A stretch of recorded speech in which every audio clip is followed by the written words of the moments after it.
แจ้งข่าวมรณกรรมพวกข้าพเจ้าครอบครัวท่านสมสุขนางบานใจแสงคำยองครอบครัวอินทรีเสียงใหม่ครอบครัวพันธวงศ์ครอบครัวเกษรครอบครัวมาสุวรรณครอบครัวสิงห์ประเสริฐครอบครัวพิลาวงศ์ครอบครัวพันวันพร้อมด้วยญาติพี่น้องและการจัดตั้งภาษีนครหลวงขอแจ้งข่าวความเศร้าสลดใจมายังญาติพี่น้องเพื่อนมิตรสหายที่อยู่ใกล้และไกลทราบทั่วถึงกันว่าท่านทองวิไลแสงคำยองผู้เป็นลูกเป็นอ้ายเป็นน้องเป็นหลานของพวกข้าพเจ้า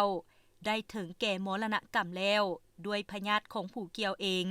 ในวันอังคารที่ 4 เดือนพฤศจิกายนปี 2025 เวลา 2:05 นาทีรวมอายุได้ 48 ปี ปัจจุบันศพของเพิ่นได้บำเพ็ญกุศลอยู่ที่เฮือนของเพิ่นเองที่บ้านคำหุงเฮือนเลขที่ 378 หน่วยสหกหอม 2 เมืองไซธานีนครหลวงเวียงจันทน์รายละเอียดดังลุ่มนี้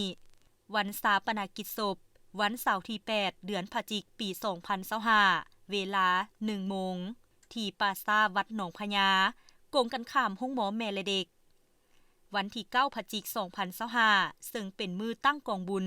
เป็นมือห่างหากะเกียม